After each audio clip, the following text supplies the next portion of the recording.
One of the most exciting storylines heading into this season is the battle for Comeback Player of the Year within the Dolphins roster itself. Two names stand out immediately: Bradley Chubb and Jalen Phillips.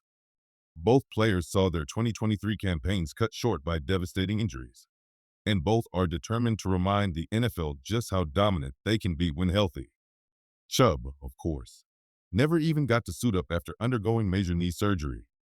Meanwhile, Phillips managed just over 3 games before tearing his ACL, ending what was supposed to be his breakout year. Losing both of them was a crushing blow to Miami's pass rush. But now, the defense has a chance to get its two most explosive edge rushers back on the field together.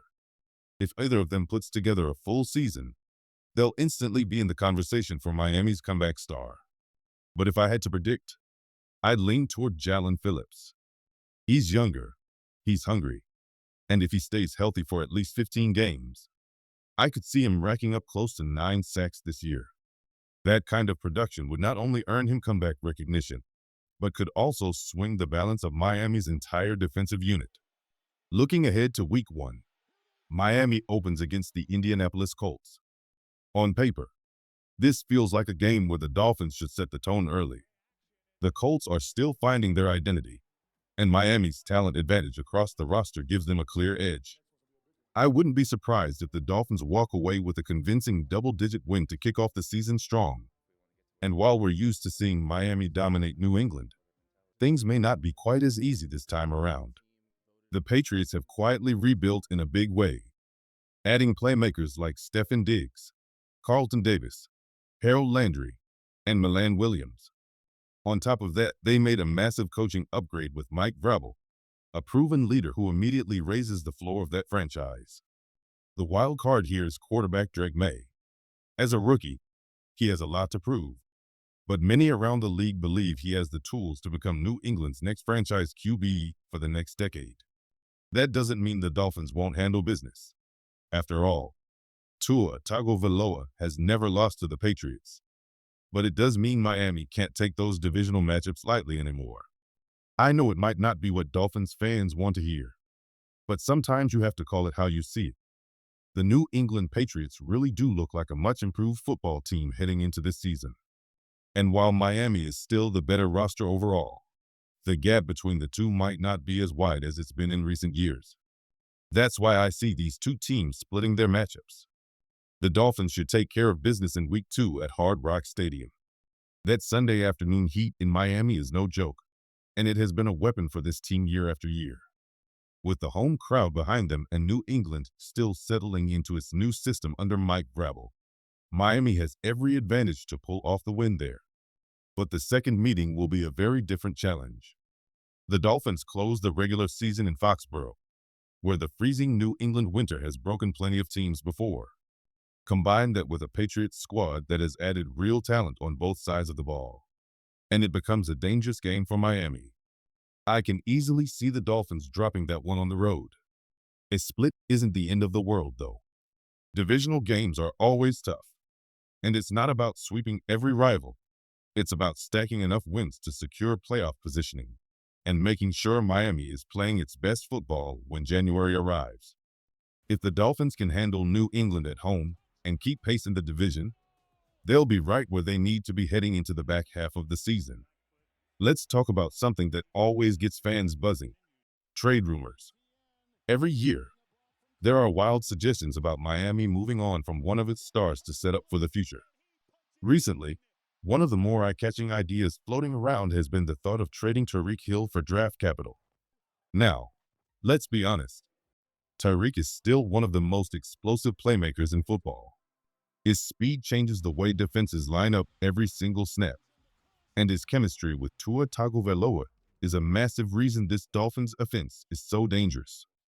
Trading away that kind of weapon isn't something Miami should take lightly. That said, fans and analysts can't help but look at the future. Names like Jordan Tyson, a big, physical wide receiver who has flashed major potential at the college level, are already being linked as possible long-term fits if Miami ever chose to reset the position.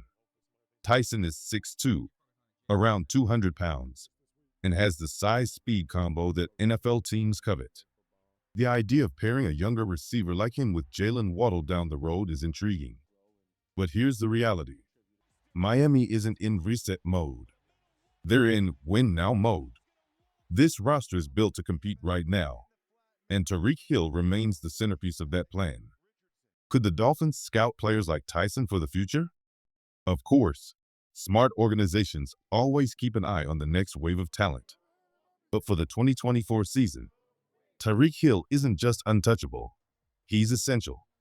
When it comes to the future of the Miami Dolphins, one of the biggest storylines is what happens with Tyreek Hill. As much as fans love watching him dominate on Sundays, the business side of football can't be ignored. Hill carries a massive cap hit of over $52 million next season, and Miami could save roughly $36 million if they move on from him after this year. That financial reality means the Dolphins will almost certainly be exploring wide receiver options in the 2025 offseason. Whether it's through the draft or free agency, expect Miami to be in the market for new weapons. Now, if Hill were to be traded at the deadline, the team would gain both cap relief and valuable draft capital. But even if he plays out the full season in aqua and orange, the front office could still decide to part ways in 2026 to reshape the roster. Still, it's not all about replacements. Players like Malik Washington have already started to show they can grow into bigger roles, and veterans such as Nick Westbrook-Ikhine could quietly become valuable depth pieces.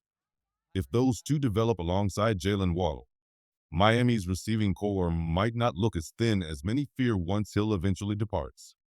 But here's the bottom line. Miami can't afford a slow start to this season. If the Dolphins stumble out of the gate with a 2-4 record, then yes, difficult conversations about trading veterans, even stars like Tyreek Hill, become unavoidable. This team was built to compete right now. Falling behind early would force the front office to think long-term instead of chasing a playoff run. The expectation, however, is clear. Miami needs to open strong. A 5-3 record at minimum, and ideally something closer to 6-2, is what it will take to keep this roster intact and focus on contending. The reality for Miami this season is that expectations are high, and with a favorable early schedule, the Dolphins simply can't afford to stumble. If this team is sitting at 4-4 or worse by the trade deadline, tough decisions will be on the table. And that's where the Tyreek Hill situation comes back into focus. If the Dolphins find themselves under 500 and going nowhere fast, moving Hill for draft capital becomes a real possibility. With his future in Miami already uncertain due to that massive cap hit, it would make sense to cash in now rather than lose him for nothing later. A second or even third round pick might not seem like enough for a player of Hill's caliber, but if the season's slipping away, the front office could decide to pull the trigger. Of course, all of this depends on how the Dolphins actually perform. With the talent on this roster, anything less than a 5-3 start would be disappointing. Miami needs to take advantage of its early matchups and prove right out of the gate that it belongs among the AFC's contenders. On the defensive side, there's been some speculation about whether Miami might take a look at cornerback Asante Samuel Jr. later in the season. Jeremy Fowler recently reported that Samuel will undergo a CT scan in October to determine whether he can return to football. If he's cleared, several teams could circle back and explore signing him. But let's be clear, unless Miami's secondary suffers major setbacks, it's unlikely the Dolphins make that move. The team already has depth at corner, and bringing in Samuel would only happen if injuries left the position group thin. As of now, it feels like a long shot. One question that often comes up is just how much freedom Tua Tagovailoa has at the line of scrimmage. The short answer is plenty. In today's NFL, offensive play calling isn't as simple as a coach sending in one play and the quarterback running it no matter what. Mike McDaniel, like most play callers, usually sends in a package of options designed to account for whatever defensive look might appear. From there, it's on Tua to make the right read. If the initial play is built to beat man coverage, but Tua recognizes pre-snap that the defense is sitting in cover 2 or cover 3, he has the ability to check into something else. That might mean shifting into a different play entirely, or adjusting the formation to create a better matchup. It's part of why quarterback intelligence and command are so important. And Tua has shown steady growth in that area every season under McDaniel. What this means for Miami is flexibility. The Dolphins don't go into a play locked into one outcome. Instead, they trust their quarterback to diagnose the coverage and get the offense into the best possible position. It's another reason this system is so dangerous. The speed of Tyreek Hill and Jalen Waddle forces defenses to disguise their intentions.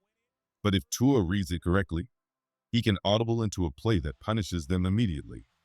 So yes, Tua absolutely has the authority to override McDaniel's initial call when necessary. It's not just about talent. It's about decision-making, recognition, and confidence at the line. And heading into this season, that command is one of the most underrated strengths of Miami's offense.